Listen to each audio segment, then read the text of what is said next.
It's the Touchdowns All Day with John Barber podcast. Yes. In the quarantine. One of the just truly amazing things is the whole world has stopped what they're doing. This I've never seen before. Have you seen anything like this before? This is the first time since what people tell me is maybe 1918 or something. The last giant flu. And think about the technology they had back then. There's nothing. There's not even a TV. You know, it was like a radio at best. So this is the first time modern technology and modern medicine and all these huge constructs that we've, as a society, have been building for years and years and years. And now here we are with our first pandemic ready to tackle it. And what happens? We all just go into our caves and draw on the walls. I like it. I like it. Since I kind of draw on the wall for a living, this suits me, this quarantine, but I know that it's a very dangerous time and there's a lot of stress out there. And I feel for everybody because even for me, where the lifestyle hasn't changed all that much, it's still a lot of stress. There's a lot of stress to see the economy just kind of vanish in a way. It's kind of an interesting opportunity, though, if you think about it. There's always these people talking about post-capitalism and post-economy and what the world's going to look like after, we don't need money or all these things. Now's the time to try those things out. If that stuff is going to work, we should try it now. Hey, why not, right?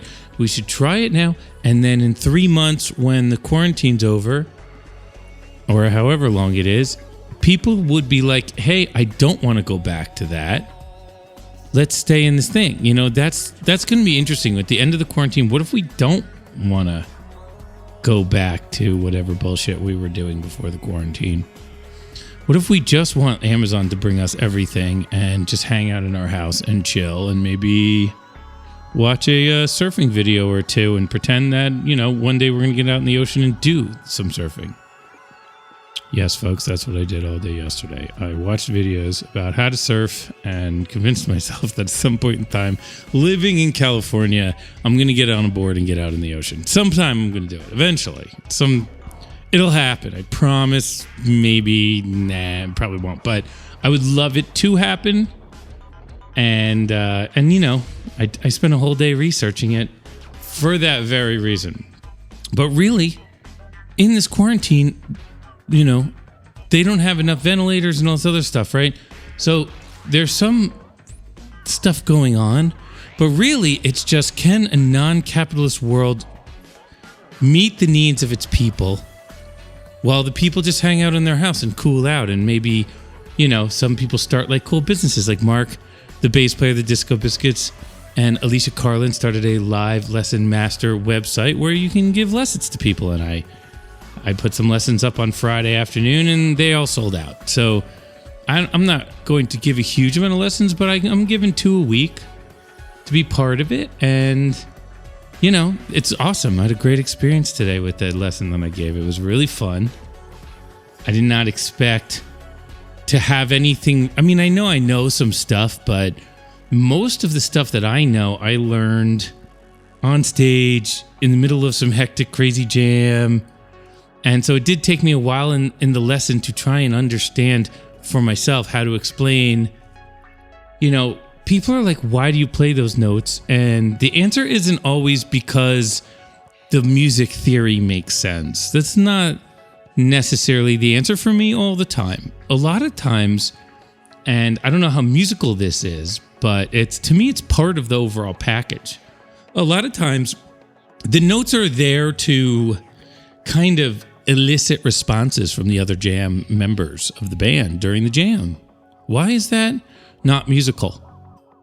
If the notes in a song are there to elicit responses in the listeners, and you have different kinds of listeners and you want to kind of put stuff out there for each one of them, it does make sense that some of the notes that I use are there so Mark and Aaron and Alan can, look at me and say, what's going on over there, dude? Hey, that was a weird one.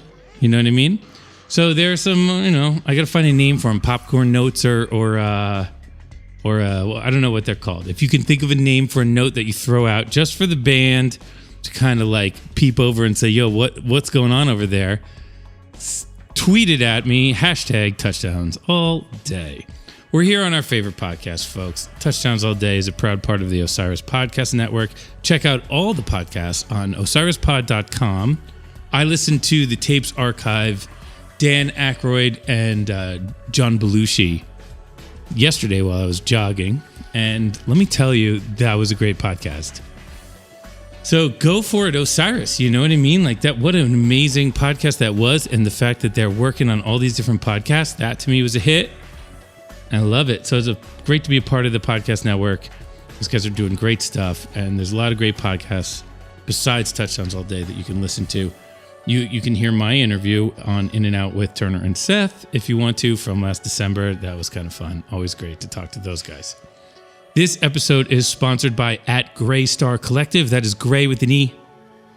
And which is the correct Gray, with an E or an A? I don't know. Who knows? What am I talking about? Let's talk about Gray with an E, right? Graystar Collective. It's a CBD startup based out of Denver. They specialize in all organic superior hemp products. They source them all, organic stuff, really great stuff. It's smokable hemp, pre-rolls, edibles, tinctures, topicals. A one-stop shop for the best hemp products on the market. So these guys are real product-oriented people, quality guys. All their products are dosed accurately and effectively and are great for a variety of ailments. We had CBD soap the other day. There's CBD in everything nowadays, and it's wonderful. Please follow them on Instagram @Graystar Collective for product updates, giveaways. They have a giveaway coming up this week.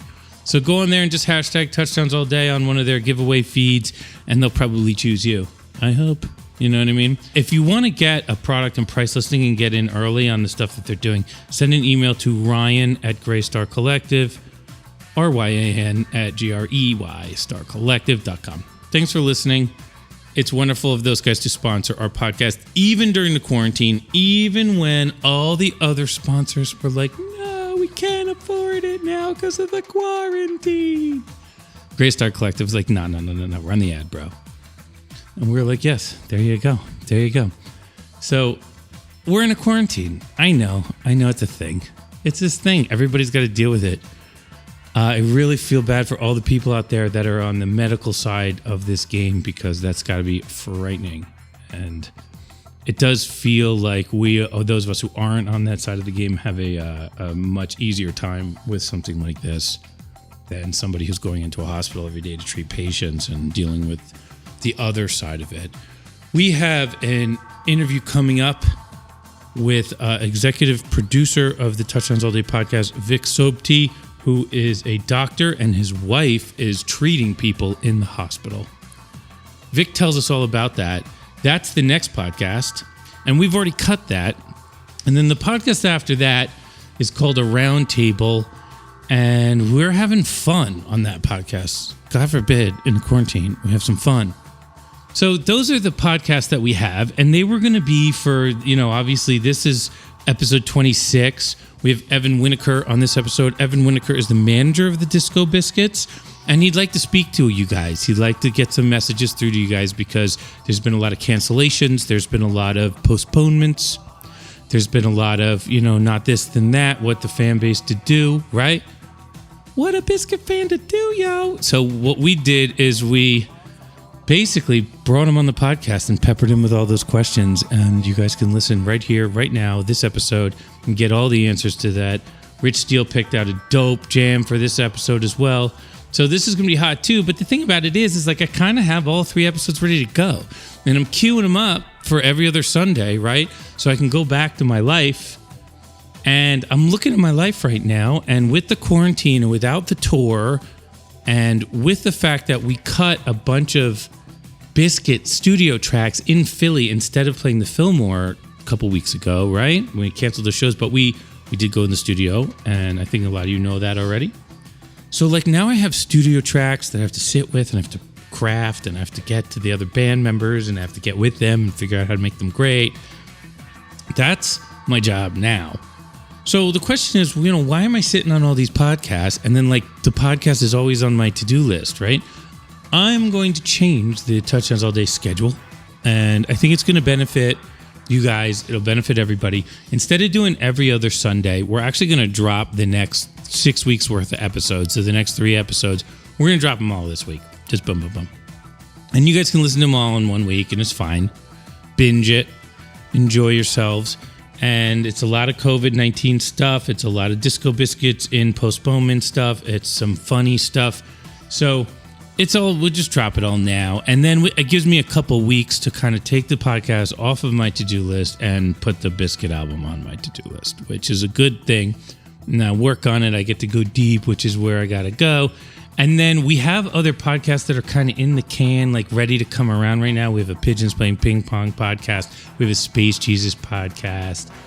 Some other exciting things coming up. A really exciting one that I can't tell you yet. So there's some stuff. But, you know, I'm going to buy myself 6 weeks here by releasing the next 6 weeks worth of podcasts this week. Okay? And then 3 or 4 weeks from now or something like that, we'll probably drop another 3. And we'll just do on a schedule like that. So I can, like, come out for air from the studio. I can take a couple days off, and in those couple days off, I can boom podcast. Then we drop them all, and then I go back in the studio for 2 or 3 weeks, and nobody's the wiser. This is the new plan, right? Let's go with it. I hope that you guys are okay with losing your every other Sunday situation. My apologies to people who did really like the schedule. The schedule is great. I'm really enjoying the schedule, but the studio has to take precedence, folks. You got to have priorities. And in the quarantine, the big priority now is that we look back on this quarantine and say, hey, we got some really great stuff done. And this is how we're going to do it. So I'm going to drop the next 6 weeks worth of podcasts today. And I hope you all enjoy this episode, the Evan Winiker episode. We're going to talk about Disco Biscuit related stuff. We're going to talk about what it means to be a fan of a band in the COVID-19 era. Here it comes right at you. We're mass communicating. Mass communicating.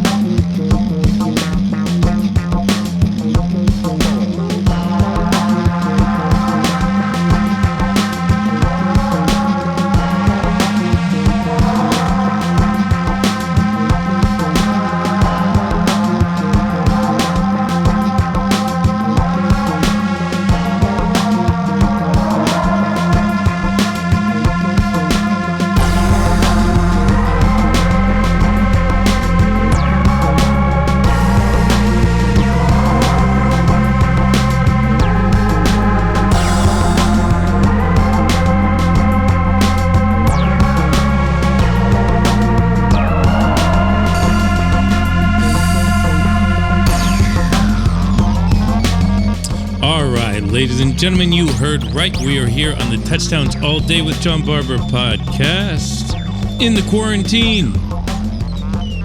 It is just a thing, folks. It's just a thing that's happening to the whole world simultaneously right now. And it's really crazy. We have the Disco Biscuits. We really lost a tour because of the quarantine. I mean, we had the most shows booked we've had in a decade, and we lost all of them. And I'm sorry to everybody who was excited about seeing those shows. I was excited to play those shows. The whole band was raring to go, and whoop, with the rug in the quarantine. So we launched we had an idea for a virtual tour. We have a lot of in the vault Disco Biscuit videos of full concerts that we just never released. We never put them on YouTube. We never put them on Nugs. We just never did anything with them. We held them, and we were waiting for, something like this.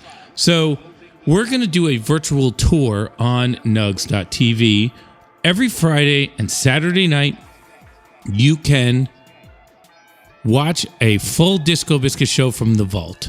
And these are great shows from 2001, from the whole era, from all time. There's a ton of shows. Look at the Disco Biscuit Instagram page for the advertisements to get the specifics on it. And basically, you're supporting the whole touring organization, which is the whole company. You're supporting the whole company when you support our video virtual tour series. It's called the You Got I Got You virtual tour.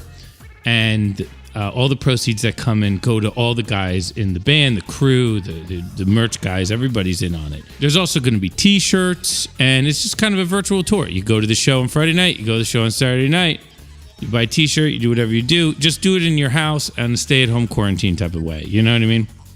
This is a very cool thing for us to be able to do. Thanks, Chris Lonergan, for making this possible, and Nugs.tv for the broadcast. It's really wonderful. We're also doing another free concert on Wednesdays with Nugs.tv, which is, I think, donation-based. You can make a donation to some really great charities that we've put up there, and also a donation to the Disco Biscuit crew again. Because, it's hard. It's hard to make it through the quarantine. Everybody's lost their job, it feels like, to me. It just feels like nobody has a job anymore. Like, am I ever going to be able to play a concert again? I don't know. I hope so. A couple months, probably. It's going to be a minute. Let's get back to the episode. This is episode 26. Our guest today is Evan Winiker. He works at Full Stop Management. They're one of the best management companies in the world. One of the big reasons the Biscuits were able to get back together is because Evan thought that it was doable. And Evan thought that there was a path. And it's great. We're going to talk to him. You guys are probably meeting him for the first time. That's awesome. We go through the whole history. We talk about everything. And we also talk about you guys and what it means to be a fan of the band when the band's postponing shows left and right. And how does that get sorted out in the future? Like, what does your ticket mean something in the future? Yes. Evan explains to you why and how and what and everything about it, and how he's concerned about it and making sure that you guys get your value out of being a fan of this band, which is really important to everyone at this organization. So we're going to get into that in a second. But before we do, we're going to listen to this Rich Steele jam that he chose. This is 2009, April 23rd. So Aaron Magner's birthday. It's a Run Like Hell. And let's check out what happens here. Let's just do a little grooving. It's been a lot of quarantine talk. Let's just groove out, listen to some music for a second, and then we get into one of the most compelling interviews we've ever done on the podcast.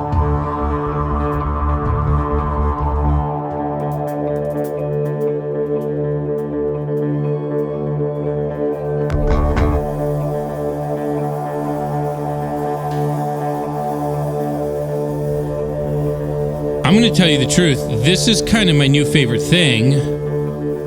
I'm really, really into this open ambient stuff. I'm a huge fan of it, and I'm going to work on it a lot here in the studio now. And it's great. 2009, we were on it too.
Gotta love the growly bass synth.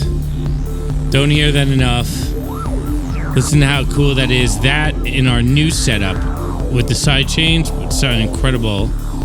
I'm gonna mention that to Mark because I love the just the hugeness of it.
the massive wall of sound mellows out into some straight funk.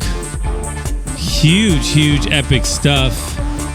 I feel like this is kind of what we're doing nowadays, except for now we're just kind of using more modern sounds, and this is like very analog sounding. I like it. I like the analog vibes.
First attempt to go into the crazy land is denied. Let's see what happens on the second one.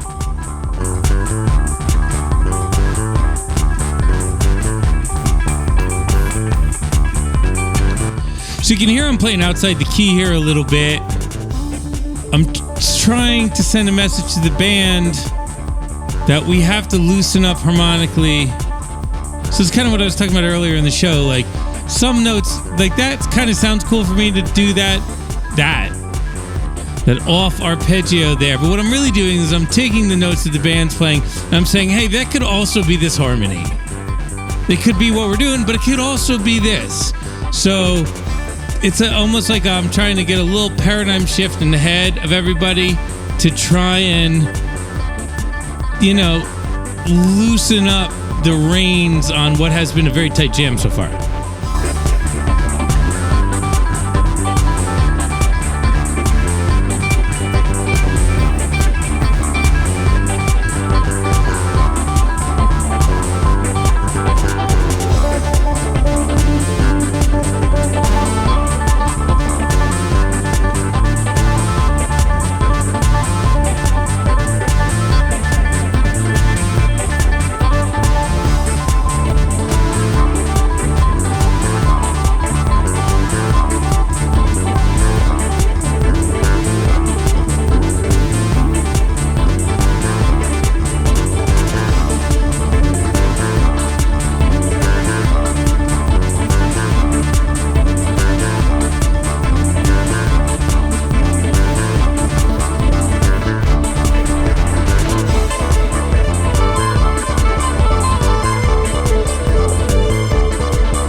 Aaron drops the cooler chord.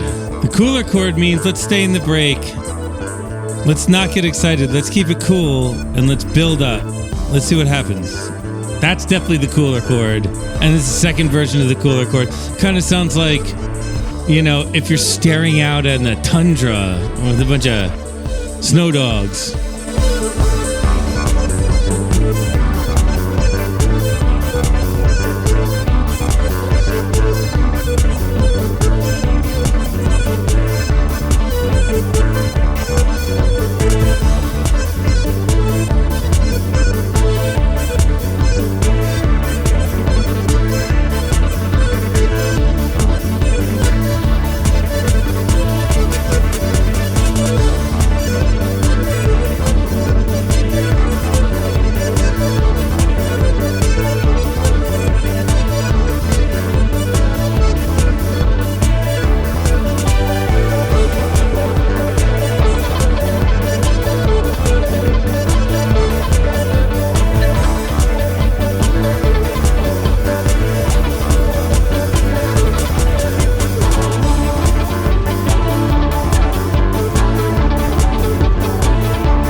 So there you have it, folks. Into the front end and run like hell. You know, You better make your face up in the very sky. really great job by Alan, because the tempo of that jam was very even and controlled. And when you are the drummer of a band like the Biscuits, where it's loose and everybody's firing on all cylinders and really playing aggressively, like trying to boom, get in the front of it, in the front of it, in the front of it, right? Everyone's trying to get their notes to point A in a way that's emphatic, right? And what that does is it speeds up the music 100% of the time. And Alan's fighting that the whole time. And nobody knows that. If you're a drummer out there and you're listening to this podcast, you're like, yeah, man, my band, oh my God, all day long, right? Always speeding up, always going into these worlds where that 140 BPM techno jam turns into a 175 BPM techno jam. And you've heard the Biscuits do it 1,000 times. I mean, it happens. And it almost sounds natural because it is very gradual. In that jam, Alan stuck it at a 140, 145 maybe. It was just stuck there, and it was because he played it brilliantly. Every time the band grew in energy, he countered that with a way to maintain the tempo at a good range. Exceptional drumming on that one by Mr. Alan O'Quinn. Also, honorable mention of awesomeness goes to Mr. Aaron Magner. The chords he pushed into the very end of that jam, to me, they just sound unique and interesting, and just where did they come from? And yet at the same time, triumphant and fantastic, which they need to be for the top of the run like hell. You know, I think he just found, like, it just feels original to me. I mean, I listened to it just now and I'm like, wow, I mean, that chord progression should be a song in itself. If you're listening and you have a band, make a song. Borrow that chord progression from Aaron and then, give him a shout out. Something like that. All right, let's get down to business. Ladies and gentlemen, the unbelievable manager of the Disco Biscuits, Mr. Evan Winiker. We're mass communication. All right, ladies and gentlemen, welcome to the podcast. This is the first episode that we've cut mid-pandemic. Ooh. That's what this is, mid-pandemic. We're trying to make the best out of an otherwise fluey situation. Dark times. Yeah, like, can society really, really overreact to a flu? Yes. The answer is yes. We're here. Sci-fi. The world is falling apart, and we're still here. And the podcast studio works great, don't you think? Podcast studio can withstand a nuclear blast. It could. It really could. I don't know if I could set the mics up correctly in either situation, but it seems to work out. So, ladies and gentlemen, we have a great, great interview for you all today. This is a really special occasion. My friend and manager of the Disco Biscuits, Mr. Evan Winiker, is here on the podcast to speak to y'all. Thank you very much for having me. Huge honor. This is something I've been pushing John on for months now because I'm someone that loves podcasts. And let me tell you this, one of my favorite podcasts, Touchdowns All Day. It's an honor to be here. It's everybody's favorite podcast. Soon to be. It's weird because now that I have my own podcast, I still listen to other podcasts, but they're so boring now because they don't play music or they're just talking about when to eat vegetables. Like, all that stuff was great a couple of years ago. And now it's like, who cares? Don't diss my favorite vegetable podcasts. You're getting into some dicey territory here. Should we start with your dietary regimen? Oh, man. I mean, I'm drinking a green juice right now. What's in this? Let's see. Sugar, Ooh. green dye 107. Celery, cucumber, spinach, all the good stuff. Do you think any of that stuff is actually in there? I don't think so. I don't think so either. It's just sugar. You're right. I've made juice before out of celery and stuff. Didn't taste anything like that. It tastes pretty bad, right? It tastes terrible. It's so bad. Yeah. It's so good for you, though. It is. You can feel how good it is for you. Mm-hmm. And it's good for your, mental state. That's all this is, a placebo for me to think I'm living a healthy life. Yeah. There it is. And how's that placebo working? It works okay. Half the battle's up here, right? Yeah. 70%, I heard. 50%'s been revised. Should we start with your story? Who are you? How did you and I get to meet? It's a great story. Let's start with that. Those are two separate things, but those roads intersected at some point. Okay. My story, born on December 22nd, 1982. It was a rainy day. No, I'm just kidding. I grew up on the East Coast, much like you. Born in Manhattan, moved to New Jersey as a young teenager, met a couple guys in Jewish school, and started playing in bands. Played in bands throughout high school, loved it. We got signed when we were 18, started touring. It's funny because right around that time in my life, I was going to shows as well. And it wasn't always the music that I was playing, but it was the music I was listening to. And at that point in my life, 1999, 2000, 2001, the Disco Biscuits were one of the bands that we would go to see. Interesting. My first Biscuit show, September 2001 at the Wetlands. Whoa. Epic show. Whoa, right before 9/11. I remember that show. 6 or 7 days before 9/11 maybe, and I remember there was an epic helicopters. Wow. Huge.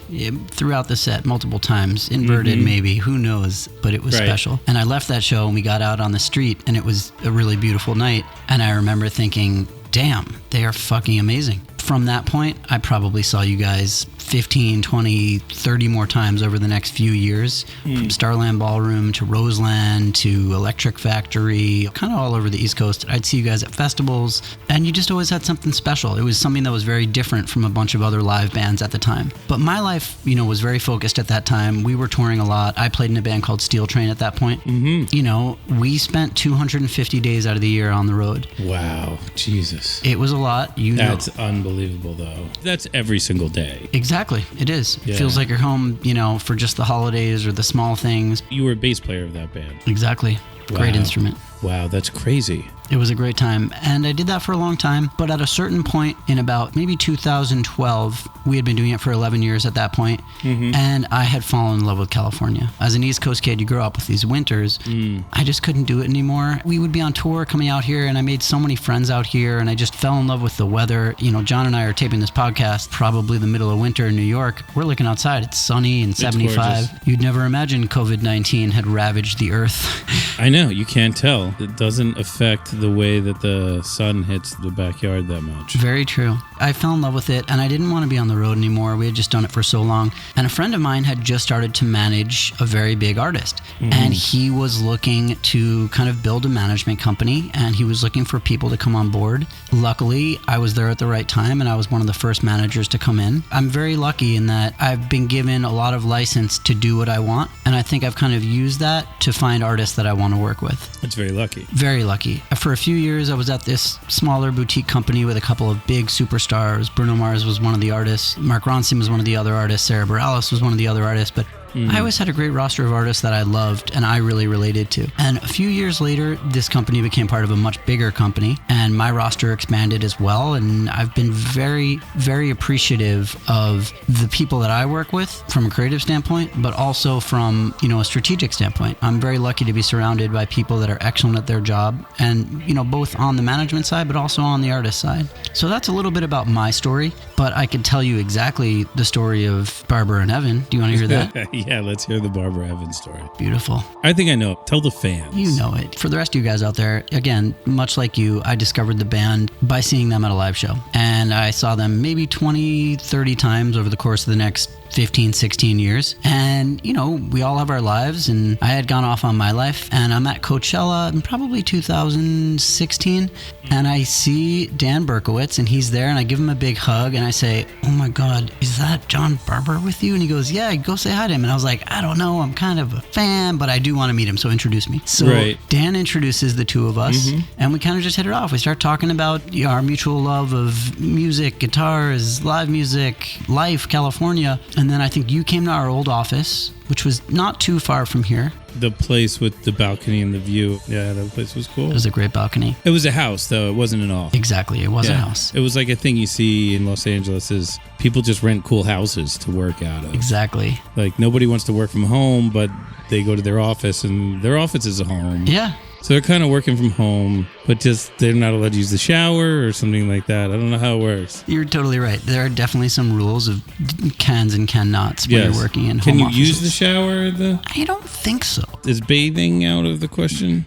I would imagine. Is it like boss only can use the bathtub? I don't think anyone took any baths or showers. Really? In that house. It's unfortunate. We started working out of the house next door, and then we bought that house and became a part of that. But, I think from those first couple hangs that we had at that house, in my mind, I always wanted to work with you. But I think at that point, you were kind of in a different place. I was really into dubstep for a little while.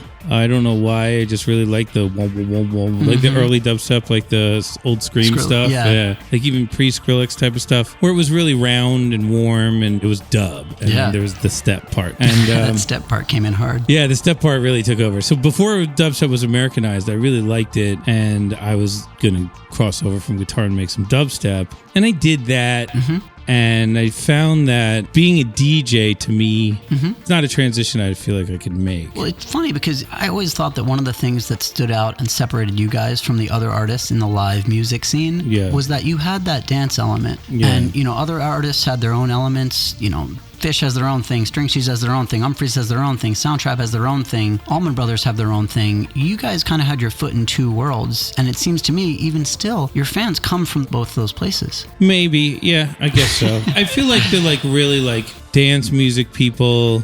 I feel like there's certain things missing that we don't do from different kinds of music that we draw from that make it a deal breaker for people. You're right. Like unless you have the part of the song where the guy's hand is in the air and it's going womp, womp, womp, womp, womp, womp, womp, womp, womp. Unless you have that part, you're not making EDM. You're right. You don't have as many peaks and valleys, but what you do have is tractor beam. And I think that might be that kind of middle ground in the Venn diagram of where those two worlds come together. Yeah, I think tractor beam is like the utility for a band like us. Somebody's always calling you up and asking you to do a gig under a pseudonym. Literally, like if you have a band right now and no one's calling you to ask you to do another show and with a pseudonym, then you're just not hot. I hear that. You know what I mean? I'm a huge tractor beam fan, though. Let me say that. Now we have this thing. It's like this well-developed pseudonym. So those nights aren't throwaways. We go to a tractor beam show. It has its own unique build to it, its own process that everybody can be a part of. Let me also say this for the Disco Biscuits fans out there. These guys put a lot of time into tractor beam. And it's not just getting up on stage and saying, let's just jam, but more dancey style. There is a lot of thought and a lot of preparation that goes into those segments during the shows and the specific sets. I've been at a couple great ones this year also. Frisco, New York. I'm excited to see this upcoming year, post-COVID. Yeah, you were at the first one. I was, which was great. You were at that first one. It was really cool. I listened to that one. I like that sound. Yeah. I remember my guitar synth broke one night. Yeah. And I just played guitar over all the parts, which is what it was.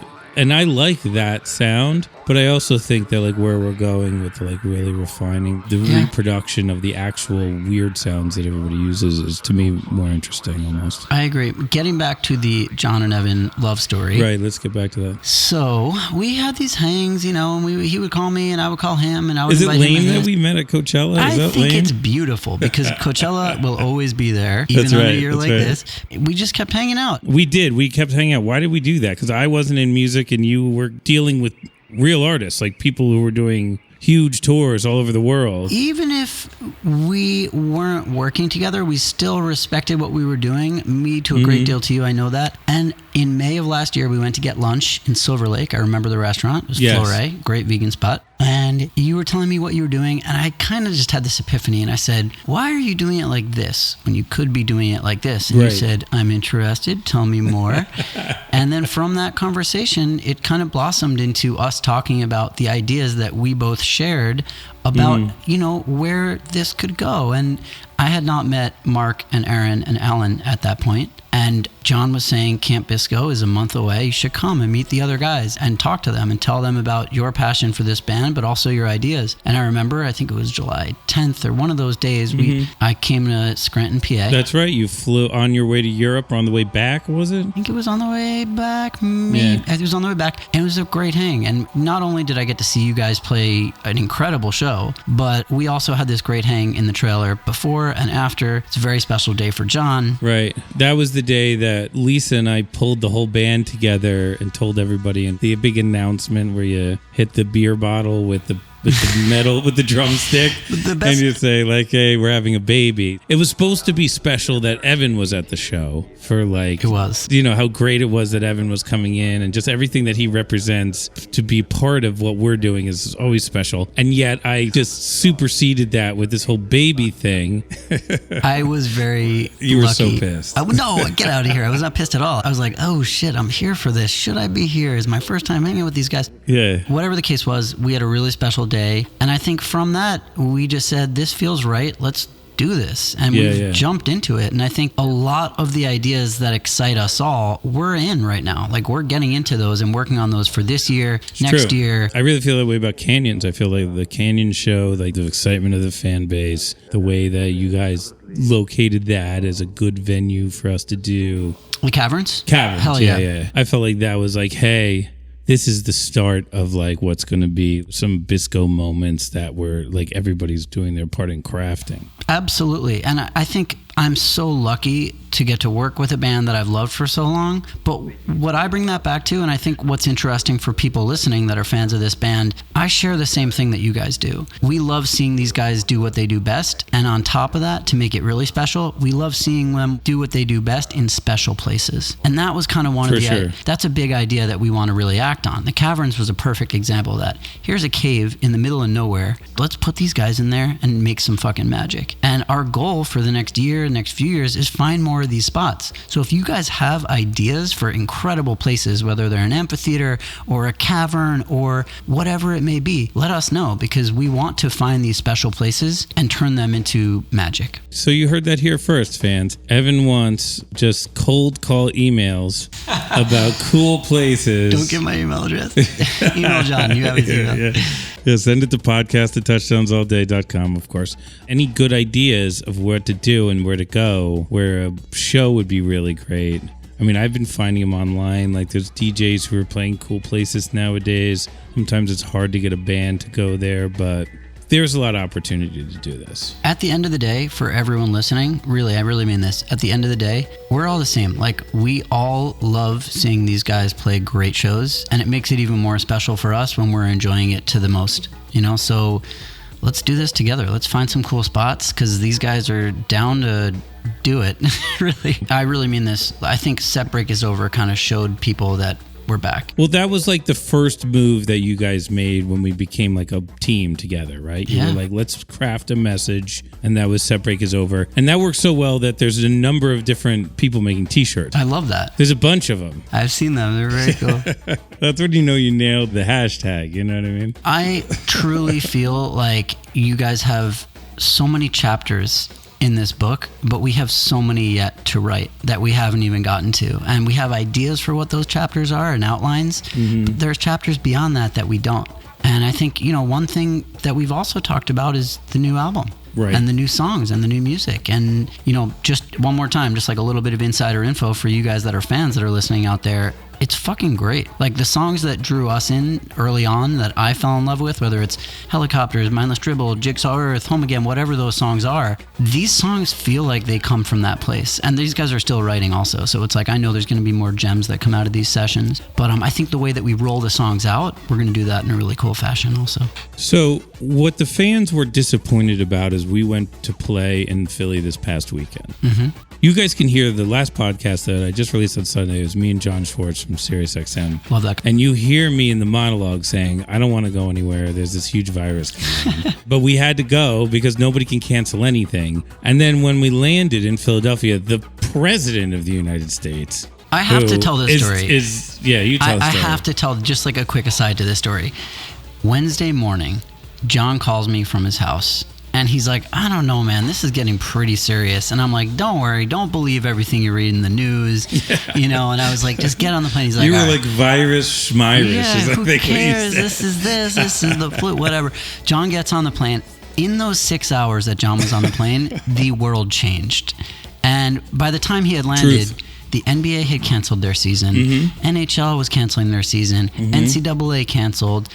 And no shows were happening anymore. So he lands. And I felt so bad for this guy who I just asked, please get on this plane. And like Celine Dion canceled, which was like not a big Celine. One. Yeah. No, but these guys honestly made lemonade out there. Like, they truly did something really cool, because they were supposed to go into the studio 2 weeks later. That wouldn't have happened now.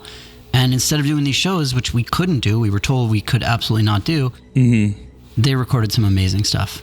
Yeah, I mean, it was lemonade, right? It was whatever that saying is that's appropriate, that isn't copywritten by Beyonce at this point. But we went there. We could have done concerts in the venue and live streamed them with no crowd, which would have been cool. Like, I think that's just a money grab at that point, you know? And it just felt like everybody was getting punched in the stomach, money-wise and otherwise. Like, those hotels weren't free. Those flights weren't free. The crew took their time. But there was no show anymore. Yeah. So now we're just flying people around the country for no reason. It seemed like the only way to get something out of this weekend where we were stuck in... I could have gone home immediately, but that would have been the biggest, mulligan of all time. There's great studios in Philadelphia, and Drew managed to convince them to bump some people. I don't know how he did that. He crushed it. He got it done, right? I don't know. He's so mellow about everything. And next thing you know, all of our stuff is being put in the studio. So kudos to Drew for getting that deal done. And we go in there and we get Milk Boy Studios, which is right above Electric Factory. I've been there before. Last time I was there, I was playing guitar over hip-hop beats for the Roots. Way back in the day. I haven't been there since, but it felt familiar. It was like, oh yeah, this place, We were in the room that I was never in because I was never in the big room. And so it was like kind of new and fresh, and yet it was still like sort of old school. And we spent the first day cutting one song, and then we cut it a million times, and it was just like, okay, we really needed to practice this song. And it was good because we got to play it a bunch. That song's great now.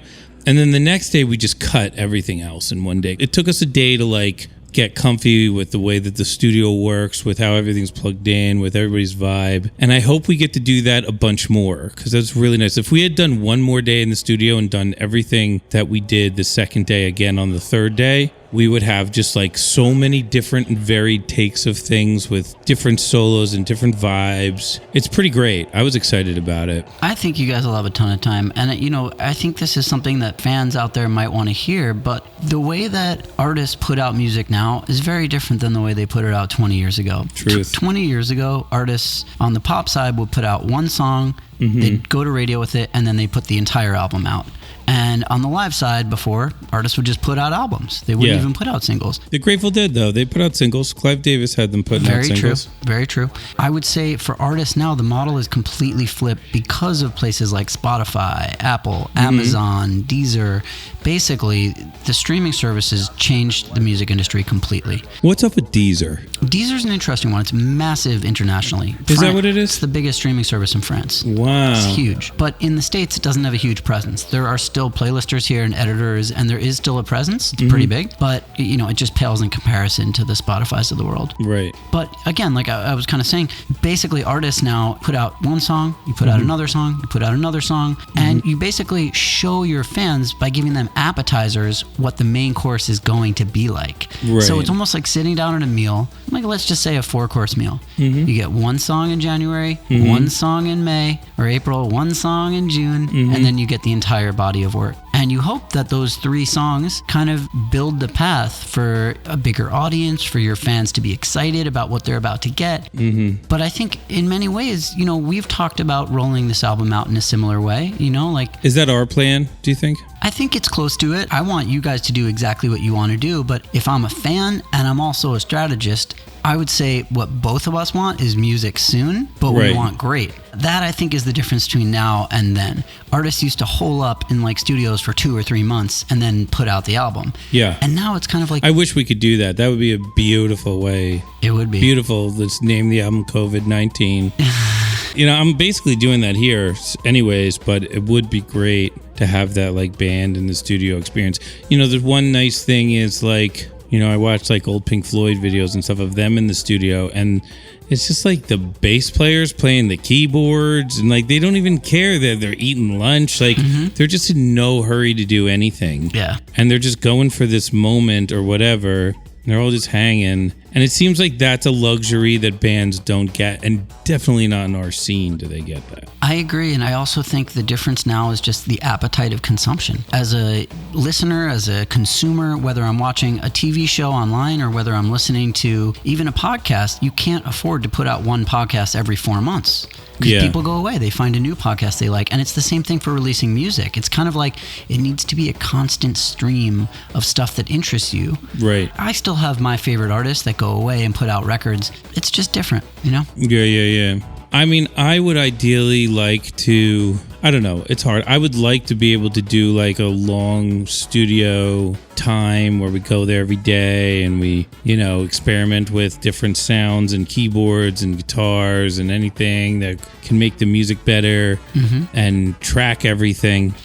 I love that idea. I think we're going to make that a little goal, especially because the Milk Boy recordings we did this past weekend, which people don't quite know this about the band, but we haven't gone into a studio setting since maybe 2009. Wow.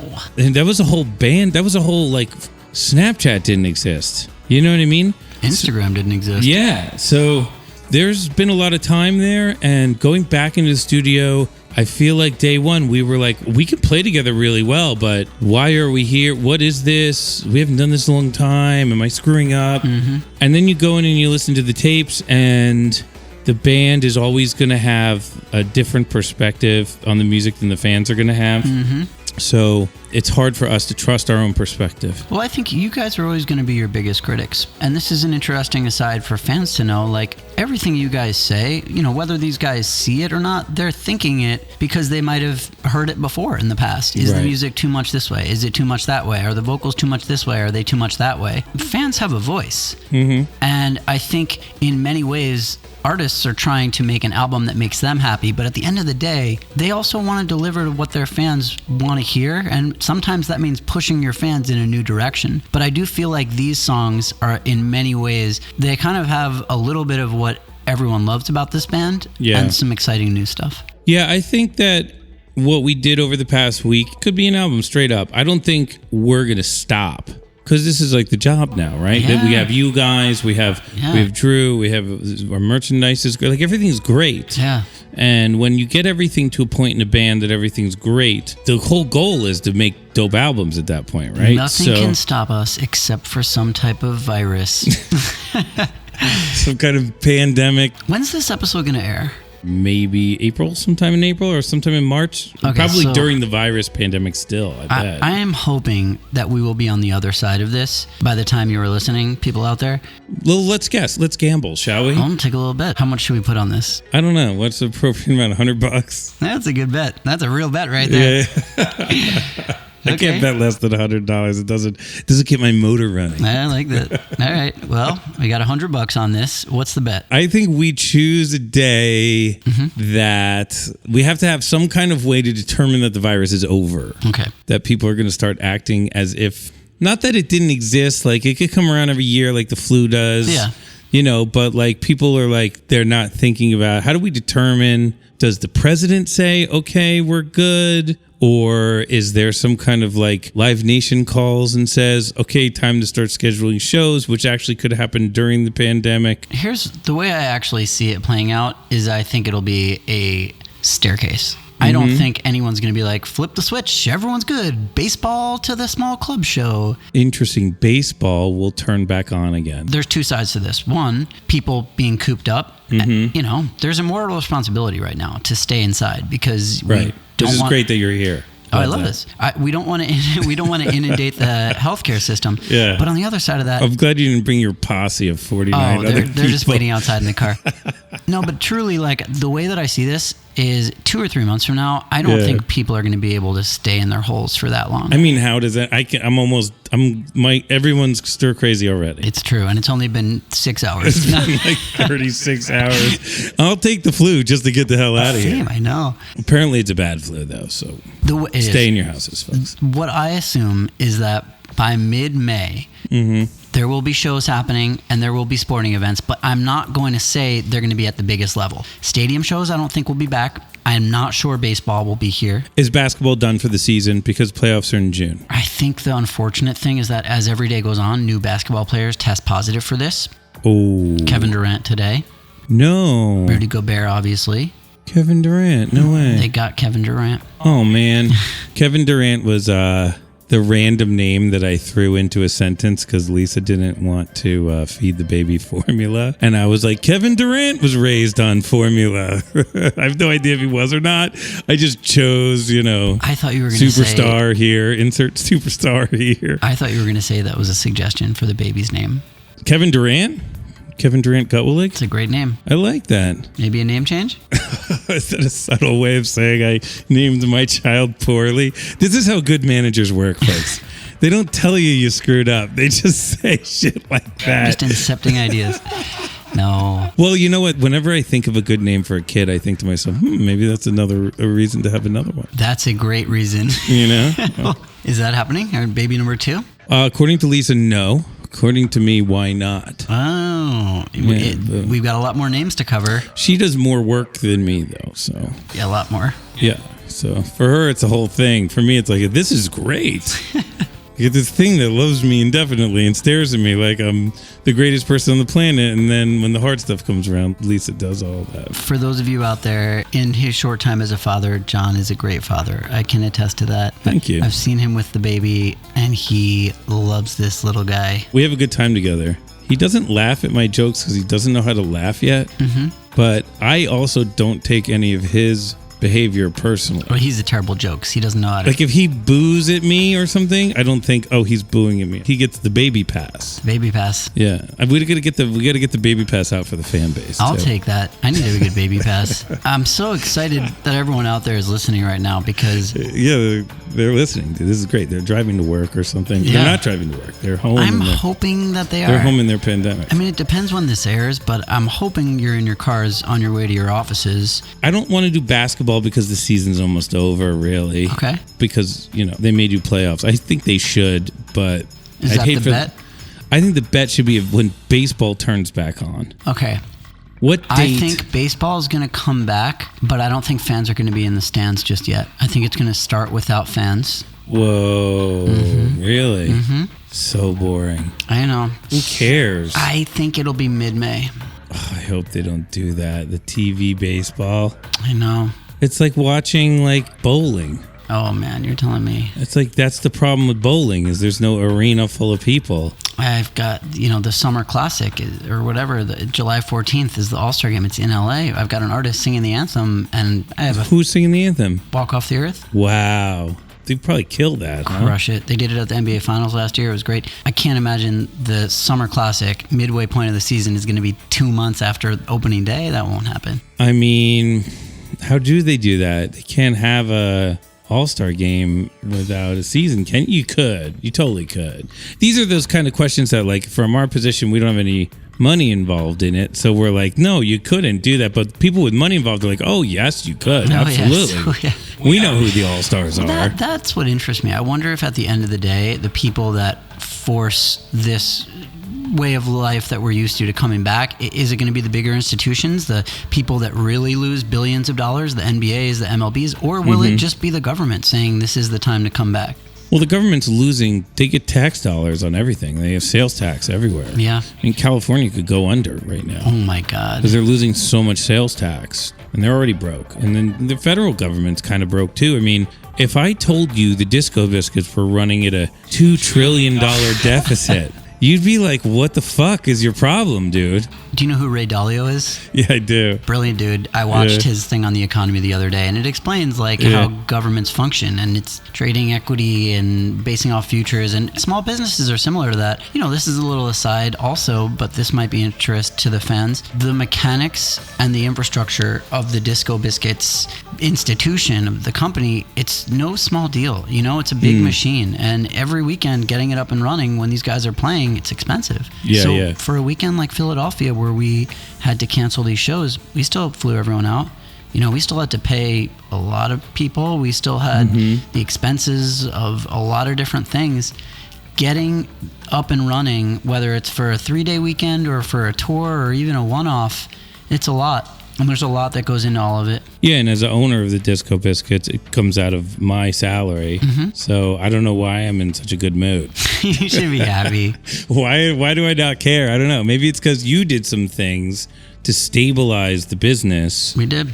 Just in the nick of time, basically. Not realizing that we were stabilizing in the nick of time, but in retrospect. I think we implemented some structures that were able to kind of make things flow easier. But I also think one thing we have that we want to do in the later half of 2020, but also in 2021, is create some new things that excites everyone, not just us, but also the fans. And I think that's kind of what we've got in store outside of an album. It's new adventures that you guys can share with the band. And that's the kind of stuff that drew me to this band in the first place. It's the kind of stuff that drew me to management. And if I was a fan right now, I'd be really excited about it. Let's talk about some random thing real quick. What do you think about this idea of like people wearing these VR goggles and going to concerts in VR? How do you feel about that? I've never seen it executed to the greatest level. And the comparison that I would make is kind of the silent disco. You know, it's like, right. It's a cool idea in theory, but like you're not having a blast when you're with 200 friends. And it's kind of just a gimmick when it's at those festivals. The best thing about silent disco is if you're with a crew of dudes at a festival, a crew of people, and you're playing through and the silent disco's there for you, that's great. And if otherwise the festival's closed, like they're never running a silent disco at 7 p.m. Never. That shows you the quality of the product, really. Even though I've had a great time at silent discos in my life. Yeah, me too. And your idea is an interesting one. I haven't seen it done well yet. I think it could be something done in the future. And you were in Asia recently, right? Touring around Asia. In January, yeah. What was that all about? I was with a couple artists, but you know, was that in reference to COVID-19 or was? No, I'm not blaming you for bringing it back to the United States if that's where you're going. I did not. Definitely don't think you brought it back. I'm not patient zero, but I can say this: we were supposed to play 2 shows in China near that province. We canceled them for a different reason. But I love Asia; it was beautiful. Went to Tokyo and some cool spots there, and South Korea. Yeah, it's gorgeous over there, right? Oh man, it's amazing. I'd love to get you guys over there. You know what I'm saying? That would be really interesting. I heard a couple things. One is that the fact that the country's literally shut down has like created like a rebirth of Mother Nature because there's so much industry there. You're right.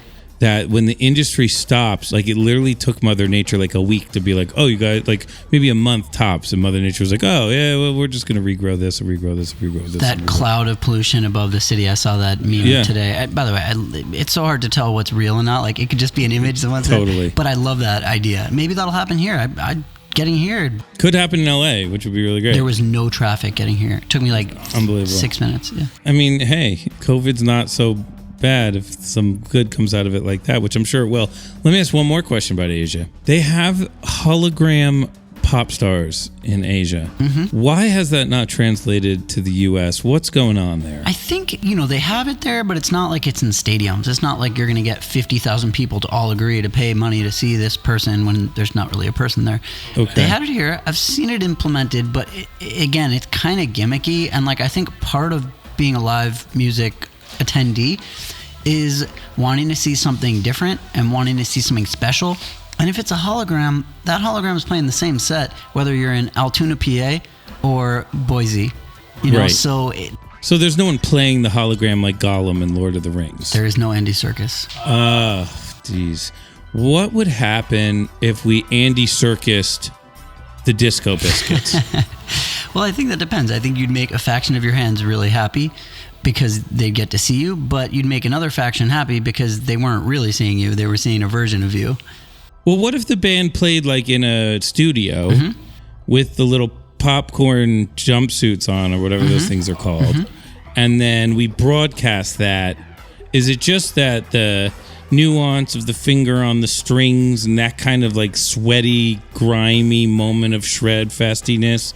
Is it just because those kind of products can't pick up that kind of stuff that makes it not doable? I think you can do that kind of stuff, and we've talked about that with Wave creating some live set in front of this fake VR universe, Right. which is beautiful, and other artists have done it, and we can do an even cooler version of that.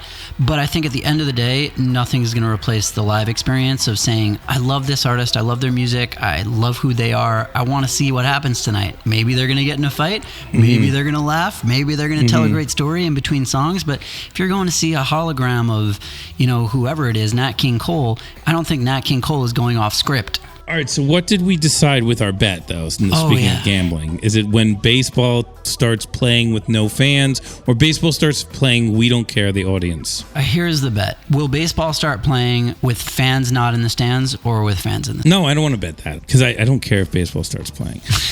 No offense to baseball, but come on. Offense taken. Bud Selig over here.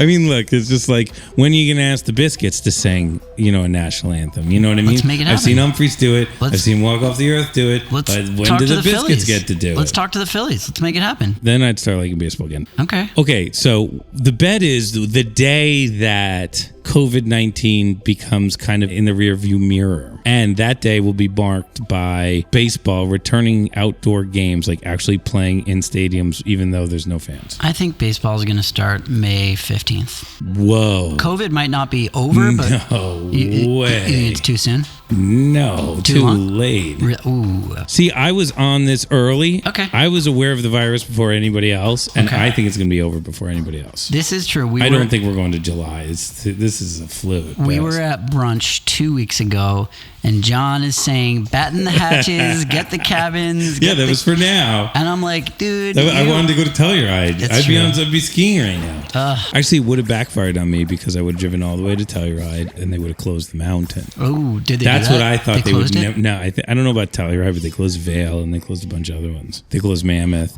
That's where it would have backfired on me. So it's like, was a great idea as long as Telluride stays open. You can ski every day. Sucks if you're in a snowy cabin, and none of your shit's there. I hope that by the time you guys are listening to this, we're out of this whole thing. But I think the biggest way that we'll be out of it is if people take it seriously, and at least for now, for these 2 weeks, stay inside and do your part. Right. I'll take the under of May 15th. Okay. You can have the over. Yeah, I like that. Yeah. Here we go, baby. I hope you're right, though, because if baseball's back, Biscuit shows are back. And if Biscuit shows are back, I'm happy. Right. I mean, we're canceling a lot of shows. I wouldn't use the word Okay, canceling. let me not use the word cancel. Like, when I speak Reschedule. about it, what we say to you guys matters. It's true. I have a Messaging. podcast, but who cares what I'm talking about? So we postpone shows and we reschedule.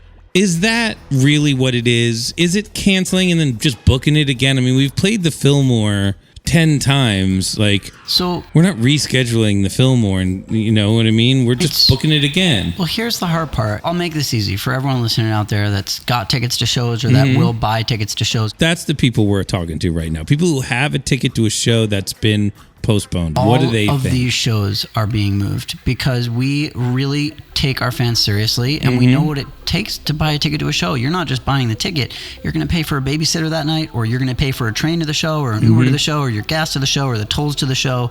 It's not just about us getting up there. It's about you guys being there with us and creating that experience, but also sharing in it. So any show that was rescheduled, just like the shows in January, our first call was we have to figure out a replacement date. And the reason why we haven't announced some of these yet, but by the time you're listening to this, they'll all have been announced, is because every other artist under the sun is rescheduling their shows. Right. Every artist in the entire world right now is sitting at home pushing their agent and their manager, and their agent and their manager are pushing the venue for holds. So Right. basically the process of getting a show is the artist says, we want to play this market. The manager and the artist go and decide that. Manager goes to the booking agent, says, we should try to get these dates. Agent talks to the promoter. Promoter comes back and said, well, I've got the second hold at this room or this night available. Then we go back, have that conversation with the artist, and we say, here's why we think it's best to play on this day. Once that conversation happens and we get the green light, the agent can then tell the promoter. Promoter goes, great, booking, locked, show. And that's essentially what we're doing now with 15 shows. So those shows that we were playing in Silver Springs in January that we had to reschedule because of Mark's surgery, we're moving those to September. Those were announced already.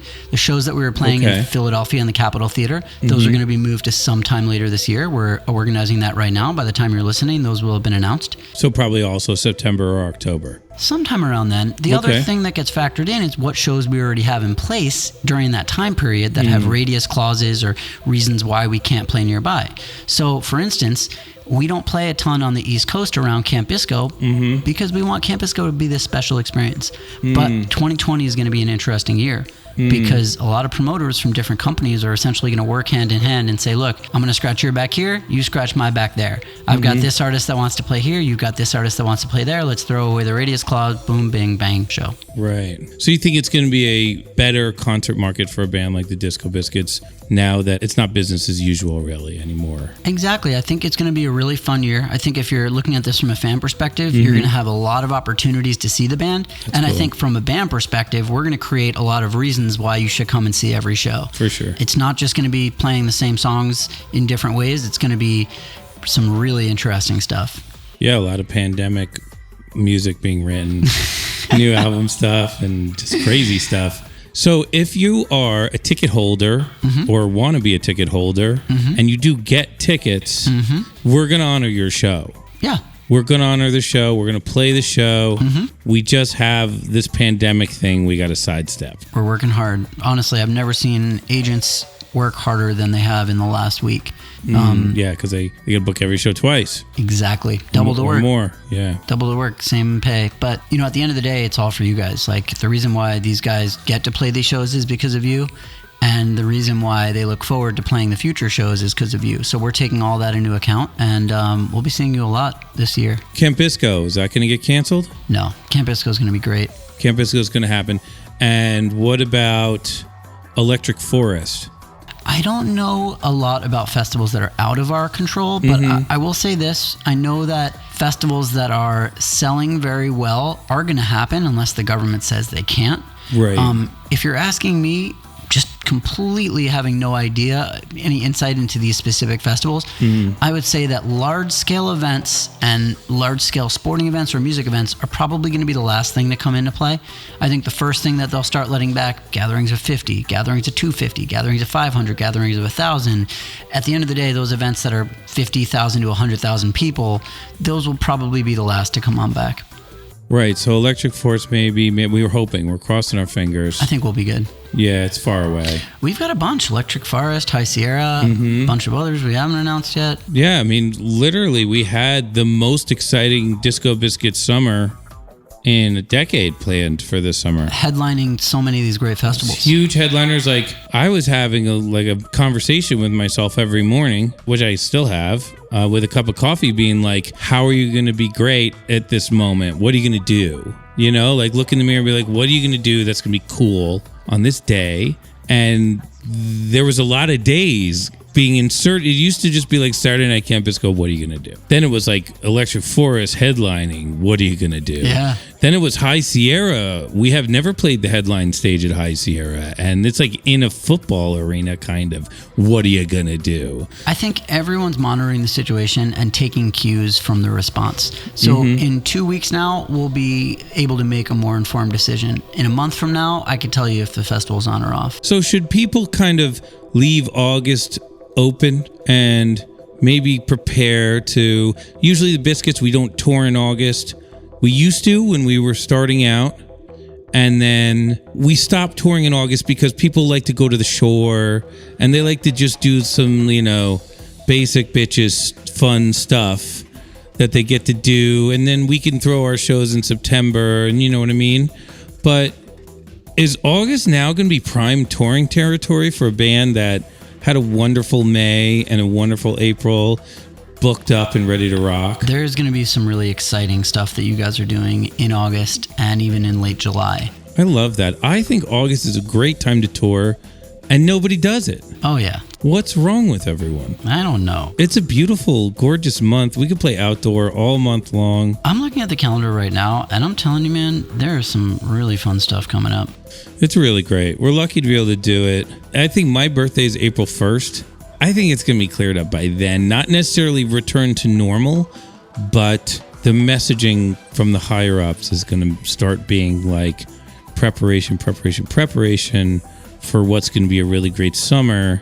And like news about cases is going to be going down, and Italy's going to be under control, and So there's going to be a lot of positive messaging around it within the next 2 weeks. Doesn't mean go out. Doesn't mean do 100,000 person fest. Don't go to Carnival. As you said, by the beginning of May and stuff, things that get canceled in May, it's going to be like a bummer. I'm seeing a lot of festivals moving right now from that time period. Yeah. They're just moving to later in the year. So do we just like fill that time period in, or is it everybody just going to be like, well, we're cool, pandemic? It's risky because it's tough to say. Look, we've got some great shows during that time period that we're all banking on happening. I was really in the mood for the Mission Ballroom show. I know. Well, that looks incredible. We are moving that to a great date. That's going to make everyone really happy on this listening. Oh, awesome. Those of you who are thinking of going to Denver, hold on to your ticket stubs. And this show will be the same with the tractor beam middle set and everything? Yeah. More time to practice for it. Yeah, well, we don't need that, but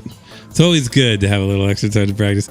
So let me ask you another question. There is a little bit of a Disco Biscuit conspiracy group, and they're wondering if the coronavirus and Mark's corona surgery have anything to do with each other. They think it's a little too convenient that shows are being canceled both for corona. I think this is some deep state shit here, right here. You think so? Yeah, it's, I can't comment on it. Does that make Mark an operative? I can't comment on it.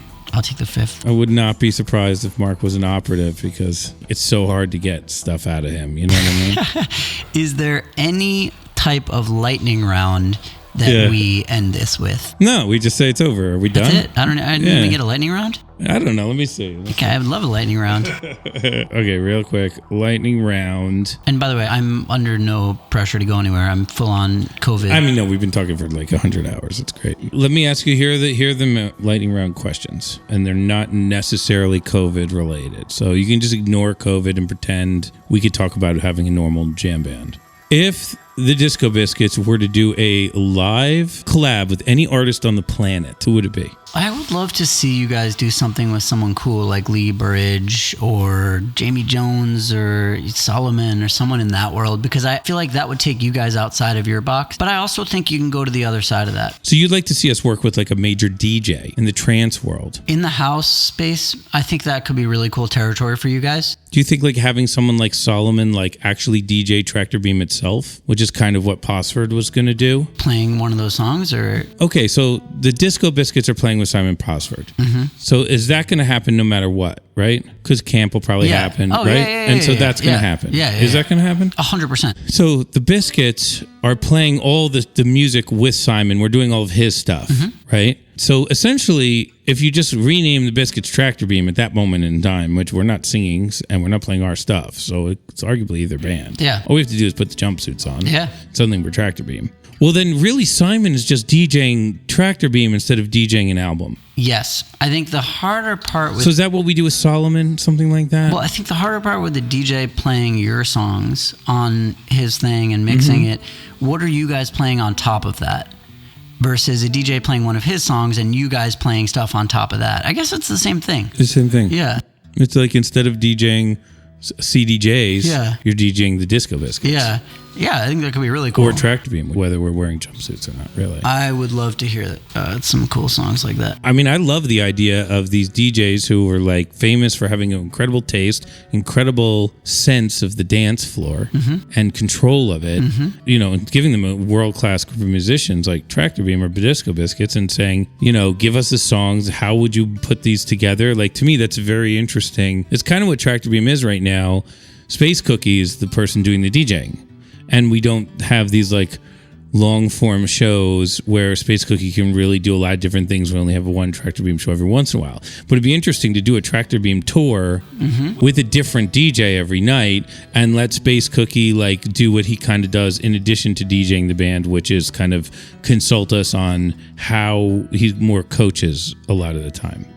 All right, next question. On the studio album, what artist would you like to see the band collab with in a studio setting? It's a tough question because I feel like you guys can essentially adapt and play with any artist, but I'm trying to think of what artist I would love to see you guys play with. And I think it might range from some like old... Studio. We're in the studio now. Yeah, in the studio now. Okay.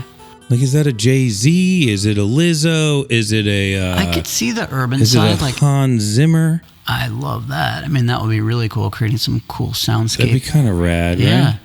right?